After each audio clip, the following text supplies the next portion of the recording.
आखिर कौन सा खतरा है जो टिहरी बांध के कारण तबाही मचा सकता है? आखिर टिहरी बांध के नीचे वो कौन सी दरार है जो भू वैज्ञानिकों के माथे पर चिंता की लकीर खींच रही है? आखिर वैज्ञानिकों की तमाम चेतावनियों के बावजूद भी तीव्रतम भूकंप जोन के खतरों को नजरअंदाज करके टिहरी में बांध का निर्माण क्यों किया गया? यदि भविष्य में टिहरी बांध से कोई खतरा उत्पन्न होता है तो क्या सरकार के पास उससे बचने के उपाय हैं?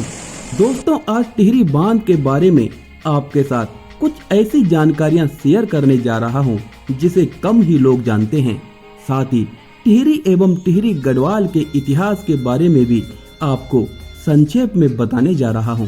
यह वीडियो हर तरह से महत्वपूर्ण है, इसलिए इसे बिल्कुल भी स्किप ना करें और अंत तक देखते रहिए। साथ ही साथ यदि आपने अभी तक हमारे चैनल खबर चक्र केसी को सब्सक्राइब नहीं किया है तो चैनल को सब्सक्राइब अवश्य करें। साथ ही बेल आइकन को भी प्रेस करें ताकि हमारे हर वीडियो की नोटिफिकेशन आप तक पहुंचती रहे। नमस्कार दोस्तों, मैं हूं विनोद डोभाल बिन्नी और आइए अब शुरुआत करते हैं इस महत्वपूर्ण वीडियो की। दोस्तों, टिहरी बांध भारत का पहला और दुनिया का 5वां सबसे ऊंचा बांध है। यह बांध उत्तराखंड राज्य के टिहरी जनपद के अंतर्गत टिहरी शहर में बनाया गया था। इसका रिजर्वोयर अर्थात जलाशय घनसाली से चिन्याली सौर तक 42 वर्ग किलोमीटर में फैला हुआ है। यह बांध दुनिया का 8वां सबसे बड़ा बांध है।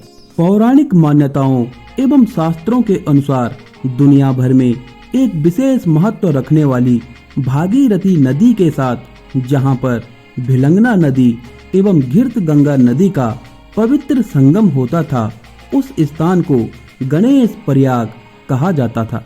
गणेश प्रयाग तिरहरी अर्थात टिहरी का ही आध्यात्मिक एवं प्राचीन नाम हुआ करता था। टिहरी शहर स्वामी रामतीर्थ की तपोस्थली भी थी, जिस कारण से टिहरी बांध को स्वामी रामतीर्थ सागर बांध भी कहा जाता है।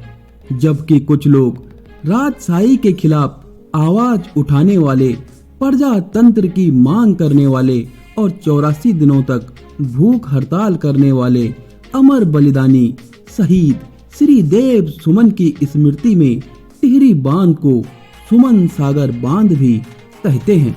घनसाली से चिन्याली सौर तक भिलंगना और भागीरथी के तटों पर बसे 37 गांव 42 वर्ग किलोमीटर की टिहरी झील में सदा के लिए समा गए और एक इतिहास बनकर ही रह गए। टिहरी बांध बनने में जिसने अपना सर्वोच्च बलिदान दिया वो था टिहरी शहर, जिसका अपना एक अलग ही ऐतिहासिक महत्व था। शायद ही कोई टिहरी शहर को भुला पाएगा। टिहरी का वो घंटाघर, टिहरी का वो राजमहल, टिहरी की वो सिंगोरियां, टिहरी का वो मोती बाग, टिहरी के वो रसीले आम, टिहरी की वो रौनक हर किसी को ताउम्र याद आती ही रहेगी। टिहरी शहर 2004 में जल समाधि ले चुका था। 2004 से टिहरी शहर हमारी स्मृतियों में और स्वयं जलाशय में डूबा हुआ है। 2006 से टिहरी बांध से न जाने कितने गांव और कितने शहर रोशन हो रहे हैं और टिहरी स्वयं यादों के अंधेरों में खोया हुआ है। दोस्तों, आज हम टिहरी बांध के बारे में आपको अनेकों जानकारियां देने वाले हैं। साथ ही साथ एक विशेष कवरेजिंग के माध्यम से टिहरी बांध में आपको बहुत कुछ दिखाने वाले हैं। लेकिन उससे पहले एक सूक्ष्म नजर डालते हैं टिहरी के इतिहास पर। दोस्तों, गढ़वाल का इतिहास जितना प्राचीन है उतना ही गौरवशाली भी। सन 888 ईस्वी में चांदपुरगढ़ के राजा भानु प्रताप ने अपनी इकलौती लड़की की शादी मालवा मध्य प्रदेश से तीर्थ यात्रा पर आए राजकुमार कनकपाल से कर दी थी। राजा कनकपाल के 37वें वंशज राजा अजयपाल हुए और राजा अजयपाल ने 52 गढ़ों को एकत्रित किया। 52 गढ़ों को जीतकर राजा अजयपाल ने गढ़वाल की स्थापना की। उन्हें गढ़पाल भी कहा जाता है। पंवार वंश के राजाओं ने गढ़वाल पर सदियों तक एक छत्र राज किया। लेकिन 1804 ईस्वी में गोरखाओं ने गढ़वाल पर आक्रमण किया और तीसरे युद्ध में देहरादून के खुड़बुड़े मैदान में राजा प्रद्युम्न शाह वीर गति को प्राप्त हो गए। उसके बाद गढ़वाल गोरखाओं के अधीन हो गया और गढ़वाल पर गोरखाओं का राज हो गया। गोरखाओं ने गढ़वाल पर 1804 ईस्वी से 1815 ईस्वी तक राज किया। लेकिन 1815 ईस्वी में सुदर्शन शाह ने ब्रिटिश शासन की मदद से गोरखाओं को गढ़वाल से खदेड़ दिया। लेकिन संधि के अनुसार उन्हें अलकनंदा के श्रीनगर के तरफ वाला भाग ब्रिटिश शासन को सौंपना पड़ा और वे रातों रात वहां से निकल पड़े और टिहरी में, जहां पर धुनारों की बस्ती हुआ करती थी, वहां पर अपनी राजधानी स्थापित की और टिहरी शहर को बसाने का कार्य शुरू हुआ। टिहरी शहर में कई राजाओं ने राज किया और अंततः 1949 ईस्वी में टिहरी रियासत भारतीय गणराज्य में मिल गई।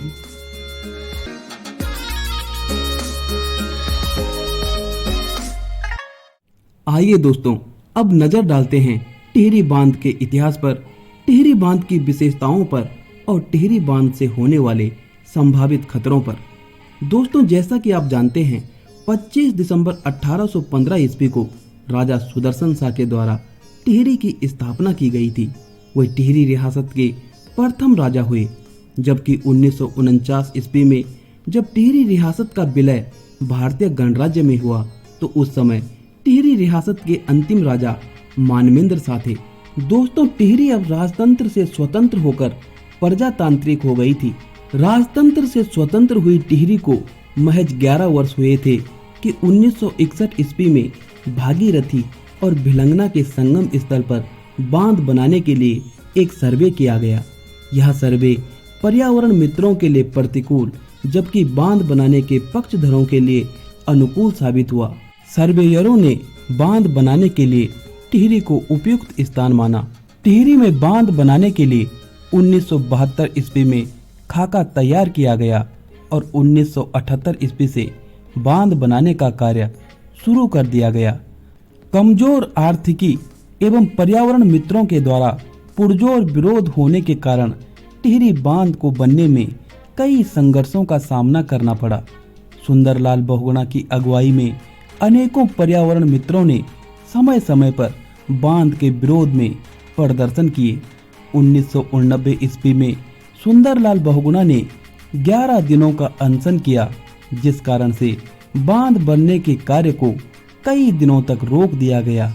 जबकि 1996 ईस्वी में सुंदरलाल बहुगुणा की अगुवाई में एक बार फिर से धरना प्रदर्शन किया गया, जिस कारण से टिहरी बांध के कार्य को कई महीनों तक रोकना पड़ा।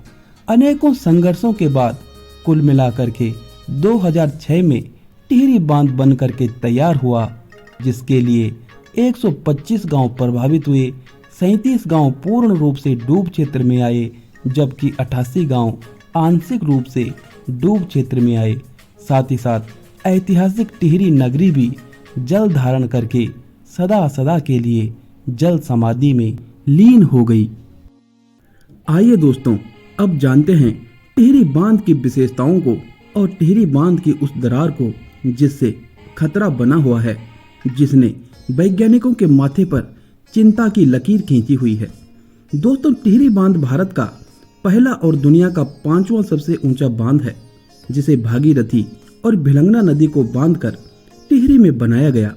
यह बांध मिट्टी और पत्थरों से बनाया गया है। यह एक प्रकार का कृत्रिम पहाड़ है। बांध बनाने की इस विधि को रॉकफिल विधि कहते हैं। भूकंप से सुरक्षा की दृष्टि से यह बांध महत्वपूर्ण है। यह बांध रिक्टर स्केल 8 तक के भूकंप को आसानी से झेल सकता है। टिहरी बांध की ऊंचाई 260.5 मीटर अर्थात 855 फीट है। बांध के शीर्ष की लंबाई 575 मीटर जबकि चौड़ाई 20 मीटर है। दीवार के आधार तल की चौड़ाई 1125 मीटर है। ये तमाम खूबियां टिहरी बांध को दुनिया का 8वां सबसे बड़ा बांध बनाती हैं। 2006 से टिहरी बांध में बिजली उत्पादन शुरू हो गया था। टिहरी बांध से उत्पन्न बिजली की सप्लाई उत्तर प्रदेश, हरियाणा, उत्तराखंड, पंजाब, दिल्ली, जम्मू कश्मीर, राजस्थान, हिमाचल प्रदेश, चंडीगढ़ आदि प्रदेशों में की जाती है। टिहरी बांध की 3 इकाइयों से 2400 मेगावाट बिजली का उत्पादन लक्ष्य रखा गया है। पहली इकाई टिहरी बांध है, जिससे 1000 मेगावाट बिजली का उत्पादन हो रहा है, जबकि दूसरी इकाई कोटेश्वर बांध परियोजना है, जिसमें टिहरी बांध से निकलने वाले पानी को पुनः स्टोर किया जाता है। कोटेश्वर बांध परियोजना से 400 मेगावाट बिजली उत्पादन हो रहा है। तीसरी इकाई टिहरी पंप स्टोरेज परियोजना है, जिसके अंतर्गत टिहरी व कोटेश्वर बांध से निकलने वाले पानी को रिवर्सिबल पंपों के द्वारा स्टोर किया जाएगा। इस परियोजना से 1000 मेगावाट बिजली का उत्पादन होगा। यह परियोजना अभी निर्माणाधीन है और अपने अंतिम चरण में चल रही है। टिहरी पंप स्टोरेज परियोजना दुनिया की पहली पंप स्टोरेज परियोजना है। टिहरी बांध परियोजना से प्रतिवर्ष सरकार को 2000 करोड़ रुपए का फायदा होता है। टिहरी बांध परियोजना का स्वामित्व THDC के पास है। टिहरी बांध बनने के बाद उत्तर प्रदेश, बिहार और पश्चिम बंगाल में बाढ़ का खतरा बहुत कम हो गया है। टिहरी बांध का जलाशय अर्थात झील 42 वर्ग किलोमीटर में फैली हुई है।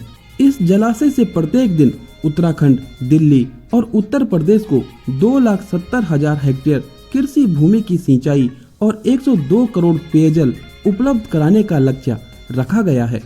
टिहरी बांध बनने से टिहरी झील में पर्यटकों का जमावड़ा लगा रहता है।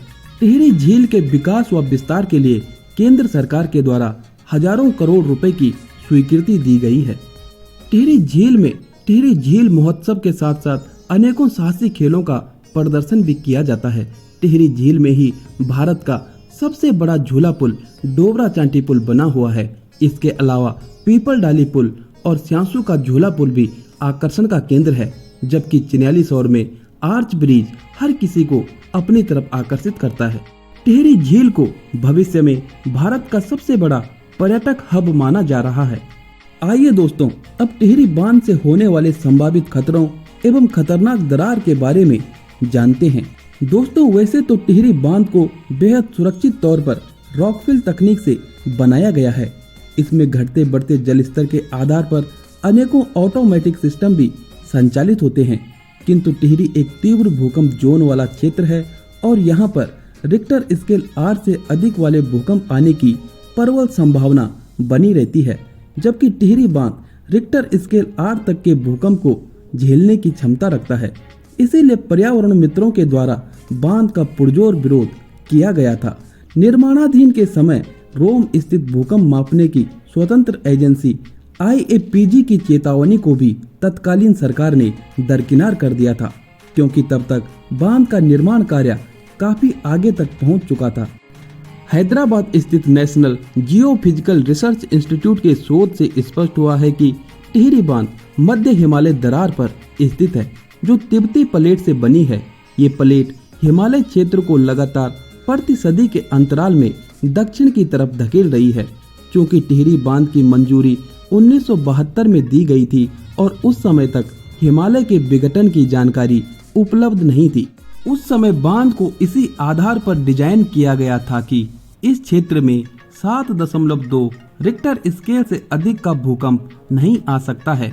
बाद में वैज्ञानिकों ने शोध करके पाया कि इस क्षेत्र में 8.5 रिक्टर स्केल का भूकंप भी आ सकता है, जो बेहद ही खौफनाक और भयानक हो सकता है। इस खुलासे से पर्यावरण मित्रों एवं वैज्ञानिकों के माथे पर चिंता की लकीर खींच गई। यदि कभी भविष्य में ऐसी संभावना बनी तो सरकार के पास इससे बचने के क्या उपाय हैं, इसका अभी तक किसी भी प्रकार की कोई जानकारी नहीं है। दोस्तों, हम यही उम्मीद करते हैं कि टिहरी बांध को भूकंप से कभी कोई नुकसान न हो, क्योंकि यदि ऐसा हुआ तो ऋषिकेश, हरिद्वार और बुलंदशहर का नामो निशान मिट जाएगा। साथ ही साथ उत्तर प्रदेश से पश्चिम बंगाल तक हर तरफ बाढ़ का मंजर होगा, जिससे होने वाली तबाही बेहद खौफनाक होगी।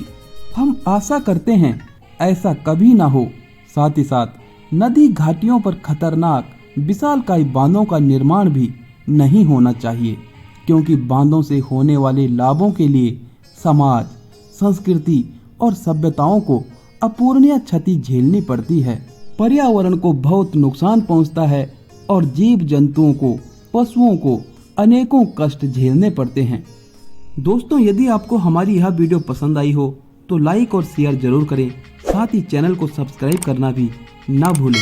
मिलते हैं एक अगली वीडियो में, तब तक के लिए नमस्कार।